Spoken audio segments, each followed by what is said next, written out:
നമസ്കാരം, ഞാൻ ധനേഷ് മുരളി. ഒറ്റ ചോദ്യം. നിങ്ങളോട് ഒരാളെ ചോദിക്കുകയാണ്, നിങ്ങൾക്ക് നാട്ടിൽ ഇൻവെസ്റ്റ് ചെയ്യാൻ ആഗ്രഹിക്കുന്ന അല്ലെങ്കിൽ ആഗ്രഹമുള്ള ഏത് കാര്യമാണ്? ഉറപ്പാണ് ഭൂരിപക്ഷം മലയാളികളും പറയുക ഒരു വീട്, അല്ലെങ്കിൽ സ്ഥലം വാങ്ങുക, അല്ലെങ്കിൽ ഒരു ഫ്ലാറ്റ് വാങ്ങുക. ഇങ്ങനെയുള്ള ഫിസിക്കൽ പ്രോപ്പർട്ടി വാങ്ങാനായിരിക്കും എപ്പോഴും നമുക്ക് താല്പര്യം. കാരണം അത് നമുക്കറിയാൻ സാധിക്കും, ഇത് വളരെ നമ്മുടെ ഒരു അസറ്റാണ്, അല്ലെങ്കിൽ ഫിസിക്കലായിട്ട് നമ്മുടെ കണ്ണുകൊണ്ട് കാണാൻ സാധിക്കുന്നതാണ് എന്നുള്ളൊരു ബോധ്യം നമുക്കുള്ളത് കൊണ്ട് തന്നെ പണ്ട് മുതലേ മലയാളികളെ സംബന്ധിച്ച് ഒന്നെങ്കിൽ ഒരു അസറ്റ് എന്ന് പറയുമ്പോൾ ഒരു ആദ്യം ചിന്തിക്കുക സ്ഥലം വാങ്ങുക, 2 വീട് വെക്കുക, 3 ഗോൾഡ് വാങ്ങുക എന്നുള്ളതാണ്. ഇതിനപ്പുറത്തേക്കൊരു നിക്ഷേപ സാഹചര്യം ഉണ്ടെന്ന് പോലും മലയാളി അറിഞ്ഞു തുടങ്ങിയിട്ട് വർഷങ്ങളാവുന്നതേ ഉള്ളൂ. അപ്പോൾ ഞാൻ ഈ വീഡിയോയിലൂടെ ഇന്ന് പറയാൻ ഉദ്ദേശിക്കുന്നതും നിങ്ങൾക്കൊരു ഐഡിയ തരാൻ ഉദ്ദേശിക്കുന്നതും ഈ ഒറ്റ കാര്യമാണ്. വീട് അല്ലെങ്കിൽ സ്ഥലം അല്ലെങ്കിൽ ഫ്ലാറ്റ്, ഈ കാര്യങ്ങളൊക്കെ ഒരു ഫിസിക്കൽ അസറ്റ് ആയിട്ട് ഇരുന്നോട്ടെ. ഇതിനപ്പുറത്തേക്ക് നമുക്ക് ഇൻവെസ്റ്റ്മെന്റ് എന്ന് പറയുമ്പോൾ ഒരു മ്യൂച്വൽ ഫണ്ട് പോലുള്ള സ്ഥലങ്ങളിൽ ഇൻവെസ്റ്റ് ചെയ്താലും, അല്ലെങ്കിൽ ഒരു വീട് വാങ്ങുന്നതാണോ ഫ്ലാറ്റ് വാങ്ങുന്നതാണോ, ഏതായിരിക്കും ഒരു ബെറ്റർ ഡിസിഷൻ എന്നുള്ളതാണ്. കാരണം പല പ്രവാസികളും നമ്മളെ കോൺടാക്ട് ചെയ്യുമ്പോൾ പറയാറുണ്ട്, എനിക്ക് ഇത്ര രൂപ ഇത്ര വർഷം കഴിയുമ്പോൾ വേണമെന്ന് പറയാറുണ്ട്. അപ്പം നമ്മൾ ചോദിക്കാറുണ്ട്, എന്താണ് നിങ്ങളുടെ ഗോൾ, എന്തിനു വേണ്ടിയാണെന്ന് ചോദിക്കുമ്പോൾ അവരുടെ ഉത്തരം എനിക്ക് നാട്ടിൽ ഒരു ഫ്ലാറ്റ് വാങ്ങാനാണ് എന്നുള്ളതാണ്. അപ്പോൾ നമ്മൾ ചോദിക്കാറുണ്ട് അവരോട്, അപ്പം നിങ്ങൾക്ക് നാട്ടിൽ വീടുണ്ടോ എന്ന് ചോദിച്ചാൽ വീടൊക്കെ ഉണ്ട്, പക്ഷേ എനിക്ക് എറണാകുളത്തൊരു ഫ്ലാറ്റ്, അല്ലെങ്കിൽ തിരുവനന്തപുരത്തൊരു ഫ്ലാറ്റ്, കോഴിക്കോട്ടൊരു ഫ്ലാറ്റ് എന്നൊക്കെ പറയാറുണ്ട്. അപ്പോൾ അവരുദ്ദേശിക്കുന്നത് അതിൽ നിന്നൊരു മറ്റൊരു ഇൻകം ജനറേറ്റ് ആവും, ഒരു പാസീവ് ഇൻകം ഡെവലപ്പ് ആവും, നാട്ടിൽ പോകുമ്പോൾ എനിക്ക് ആ റെന്റൽ ഇൻകം കൊണ്ട് ജീവിക്കാൻ സാധിക്കുമെന്നുള്ളതാണ്. അപ്പോൾ ഇതിന്റെ സത്യാവസ്ഥ എന്താണെന്നുള്ളതും ശരിക്കും ഇതിന് കിട്ടുന്ന റിട്ടേൺ എങ്ങനെയാണെന്നുള്ളതുമൊക്കെയാണ് ഈ വീഡിയോയിലൂടെ പറയാൻ ഉദ്ദേശിക്കുന്നത്. വീഡിയോ അവസാനം വരെ കാണുക, മറ്റുള്ളവരിലേക്ക് എത്തിക്കാൻ വീഡിയോ ഷെയർ ചെയ്യുക. പല പ്രവാസികളും നാട്ടിൽ വരുമ്പോൾ നമ്മളെ പല ആളുകളും കൺവേ ചെയ്യാൻ ശ്രമിക്കാറുണ്ട്, ഇത് നല്ലൊരു പ്രോപ്പർട്ടി ഉണ്ട്, ഇതിപ്പോൾ വില കുറഞ്ഞ സാഹചര്യമാണ്, ഇത് അവിടെ ഒരു വീട് കൂടെ കൊടുക്കാനുണ്ട്, നല്ലതല്ലേ, വാങ്ങിച്ചു കഴിഞ്ഞാൽ നിനക്ക് കുറച്ച് കഴിയുമ്പോൾ അതൊരു വലിയ ഇൻകമായി മാറുമല്ലോ എന്നൊക്കെ നമ്മളെ പലരും കൺവേ ചെയ്യാറുണ്ട്. അല്ലെങ്കിൽ നമ്മൾക്കും ഇഷ്ടമാണ് ഇങ്ങനെയുള്ള കാര്യങ്ങളിലേക്ക് പോകാൻ. ഞാൻ പറഞ്ഞു നോക്കട്ടെ, അതാ നല്ലതല്ലേ. ഇനിയിപ്പോ ഇതിൽ എത്ര സംശയിക്കാൻ എന്താണല്ലേ? നീ വാ, കുപ്പിയിലേക്ക് വേണ്ട വല്ല ചാരിയ പെണ്ണിനെ വല്ലതും തന്നാൽ മതി, എനിക്ക് പോയിട്ട് തീർത്തിട്ടുണ്ട്. അപ്പോൾ അതൊരു ഇമോഷണലാണ്, ഒരു ഇമോഷണൽ ട്രാപ്പ് എന്നാണ് ഞാൻ ശരിക്കും അതിനെ വിളിക്കാൻ ചിന്തിക്കാറുള്ളത്. കാരണം അത് ഇമോഷണലി പെട്ടെന്ന് എടുക്കുന്ന ഒരു വൈകാരിക തീരുമാനത്തിന്റെ പുറത്താണ് നമ്മൾ അങ്ങനെ ഒരു കാര്യത്തിലേക്ക് പലപ്പോഴും എത്തിച്ചേരുക. നമ്മളും കരുതുന്നത് ശരിയാണ്, അത്രയും പറമ്പുണ്ട് അല്ലെങ്കിൽ അത്രയും സ്ഥലമുണ്ട്, അവിടെ കുറച്ച് തെങ്ങുണ്ട്, ആ തെങ്ങിൽ നിന്നും തേങ്ങ ഉണ്ടാകാം, അങ്ങനെ എനിക്കൊരു ഇൻകം ഉണ്ടാകാം എന്ന് ചിന്തിക്കാറുണ്ട്.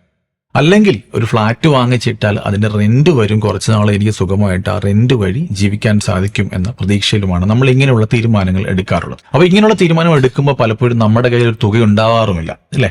നമ്മുടെ കയ്യിൽ കുറച്ചൊക്കെ ഉണ്ടാവും, ബാക്കി നമ്മൾ ലോൺ എടുക്കാമെന്ന് കരുതും. അങ്ങനെ ലോണിന്റെ പുറകിന് പോയിട്ടായിരിക്കും പലപ്പോഴും നമ്മൾ ഇങ്ങനെയുള്ള കാര്യങ്ങളിലേക്ക് പോകും. അപ്പോൾ ലോണൊന്നും ഇല്ലാതെ നമ്മളൊരു വീടോ ഫ്ലാറ്റോ വാങ്ങിച്ചാൽ പോലും അതിന്റെ റിട്ടേൺ എങ്ങനെയായിരിക്കും എന്നുള്ളത് നമുക്ക് പരിശോധിക്കാം. ആദ്യം നമുക്ക് ഈ റിയൽ എസ്റ്റേറ്റ് അല്ലെങ്കിൽ ഫിസിക്കൽ പ്രോപ്പർട്ടിയുടെ അഡ്വാൻറ്റേജും ഡിസഡ്വാൻറ്റേജും നമുക്കൊന്ന് പരിശോധിക്കാം.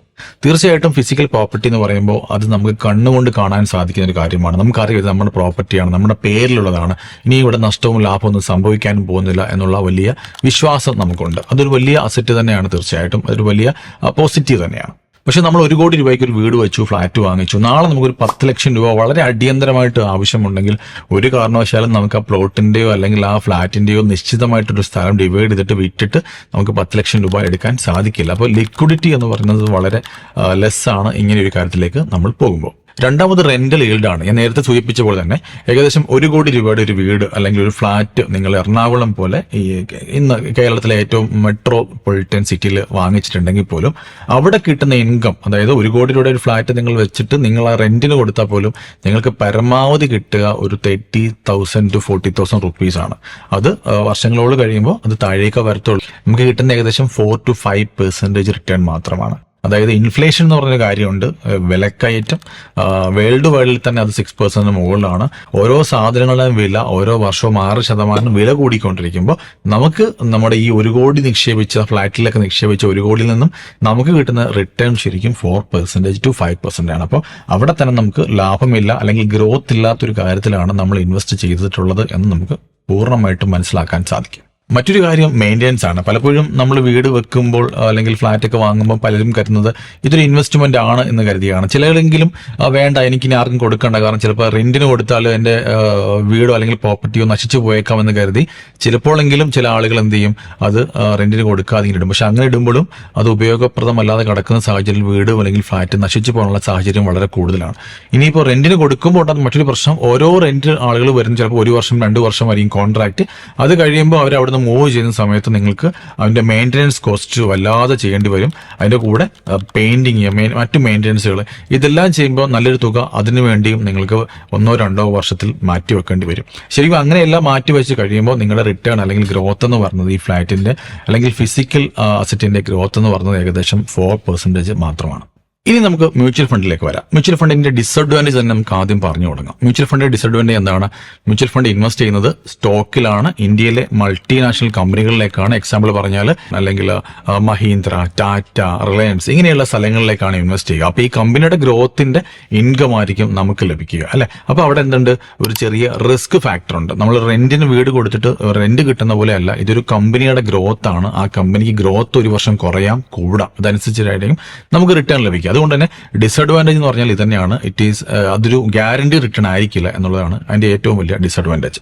ഇനിയും പോസിറ്റീവ് ഘടകങ്ങൾ എന്തെല്ലാം നമുക്ക് പരിശോധിക്കാം. ഇപ്പൊ നമുക്ക് ആ റെന്റിന് വേണ്ടി അല്ലെങ്കിൽ വീടിന് വേണ്ടി അല്ലെങ്കിൽ ഫ്ലാറ്റിന് വേണ്ടി നമ്മൾ നിക്ഷേപിച്ച 1 കോടി രൂപ നമ്മൾ മ്യൂച്വൽ ഫണ്ടിലാണ് നിക്ഷേപിക്കുന്നതെങ്കിൽ കഴിഞ്ഞ ഒരു 40 വർഷത്തെ മ്യൂച്വൽ ഫണ്ട് അല്ലെങ്കിൽ ഇന്ത്യൻ മാർക്കറ്റിന്റെ ഗ്രോത്ത് പരിശോധിക്കുകയാണെങ്കിൽ ഏകദേശം 12-15% ഗ്രോത്ത് നമുക്ക് ഇന്ത്യൻ മാർക്കറ്റിൽ ലഭിക്കുന്നുണ്ട്. അപ്പൊ എല്ലാ വർഷവും കറക്റ്റായിട്ട് 12-15% ലഭിക്കും എന്നുള്ളതല്ല അതിനർത്ഥം. ചില വർഷങ്ങൾ അത് 20 ആയിരിക്കാം, ചില വർഷങ്ങൾ -5 ആയിരിക്കാം, ചില വർഷങ്ങൾ 30 ആയിരിക്കാം. അങ്ങനെ ഒരു 6 വർഷത്തെ ഒരു ആവറേജ്, എല്ലാ 40 വർഷത്തെ നമ്മളൊരു 6 വർഷത്തേക്ക് ആവറേജ് പരിശോധിക്കുമ്പോൾ ഒരു 15% റിട്ടേൺ നമുക്ക് കിട്ടുന്നുണ്ട്. അങ്ങനെയാണെങ്കിൽ അതൊരു 5 മുതൽ 6 വർഷം കൊണ്ട് വരെ നമ്മുടെ തുക ഇരട്ടിയാകാൻ പലപ്പോഴും സഹായിക്കാറുണ്ട്. അപ്പോൾ 1 കോടി രൂപ നിക്ഷേപിക്കുമ്പോൾ അതൊരു 6-7 വർഷത്തിനുള്ളിൽ, ഏറ്റവും കുറഞ്ഞത് 7 വർഷത്തിനുള്ളിലെങ്കിലും അത് ഡബിൾ ആവും, അതായത് 2 കോടി രൂപയോളം ആകും.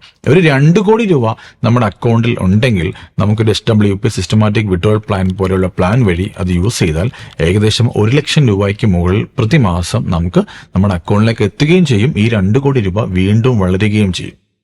ഞാൻ പറഞ്ഞത് നിങ്ങൾക്ക് മനസ്സിലാകുന്നതെന്ന് വിചാരിക്കുന്നു. ഒരു 2 കോടി രൂപ നമ്മൾ നിക്ഷേപിക്കുന്നു, ആ നിക്ഷേപ തുകയിൽ നിന്ന് പിൻവലിച്ചാൽ പോലും വീണ്ടും നമ്മുടെ 2 കോടി രൂപ വീണ്ടും വളരാനുള്ള ഒരവസരം അവിടെ ഉണ്ട് എന്നുള്ളതാണ് അതിന്റെ ഏറ്റവും വലിയ അഡ്വാൻറ്റേജ്. അപ്പൊ നമുക്ക് റെന്റിൽ നിന്നും കിട്ടുന്നതും ഒരു പാസീവ് ഇൻകമാണ്, മ്യൂച്വൽ ഫണ്ടിൽ നിക്ഷേപിക്കുമ്പോഴും കിട്ടുന്ന ഒരു പാസീവ് ഇൻകമാണ്. പക്ഷേ റെന്റിൽ നിന്ന് കിട്ടുന്ന ഇൻകം ഡിപ്രിസിയേഷൻ സംഭവിക്കുമ്പോൾ വീണ്ടും കുറയാനുള്ള സാഹചര്യമാണ് കൂടുതൽ.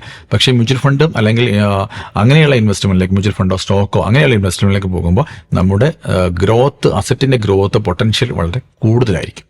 താമസിക്കാൻ ഒരു വീട് വേണം എന്നുള്ളതിൽ യാതൊരു തർക്കവുമില്ല. ആദ്യത്തെ വീടിനെ അത് വളരെ പ്രൈമറി ആയിട്ട് തന്നെ കാണാം. പക്ഷെ 2ാമതും 3ാമതും ഒക്കെ തന്നെ വീടിലും അല്ലെങ്കിൽ ഫ്ലാറ്റ് വാങ്ങിക്കാനും അല്ലെങ്കിൽ ഫിസിക്കൽ പ്രോപ്പർട്ടിയിലും മാത്രമായിട്ട് നിങ്ങൾ ഇൻവെസ്റ്റ് ചെയ്യുന്ന ഒരു വലിയ നഷ്ടമാണ്, അല്ലെങ്കിൽ അതൊരു കാര്യമില്ലാത്തൊരു തീരുമാനമായിട്ട് മാറും. അതുകൊണ്ട് എപ്പോഴും നമ്മൾ ചെയ്യേണ്ടത് വീട് എന്തായാലും മസ്റ്റാണ്. ആ ഒരു വീട് വെക്കുന്നതിനൊപ്പം ബാക്കി തുക, നമ്മുടെ ബാക്കി അസറ്റുകൾ എപ്പോഴും മ്യൂച്വൽ ഫണ്ടിലോ സ്റ്റോക്കിലൊക്കെ ഇൻവെസ്റ്റ് ചെയ്തതിനു ശേഷം അതിൽ നിന്ന് ലഭിക്കുന്ന റിട്ടേൺ വെച്ചിട്ട് നിങ്ങൾക്ക് പിന്നീട് ഭാവിയിൽ മറ്റ് പ്രോപ്പർട്ടീസ് വാങ്ങാനൊക്കെ ഉപയോഗിക്കാം. കൂടുതൽ വിവരങ്ങൾക്ക് നിങ്ങൾക്ക് സംശയമുണ്ടെങ്കിൽ താഴെയുള്ള വാട്സ്ആപ്പ് നമ്പറിൽ കോൺടാക്ട് ചെയ്യാം. ഞങ്ങളുടെ ടീം നിങ്ങളെ സഹായിക്കുന്നതായിരിക്കും. Thank you.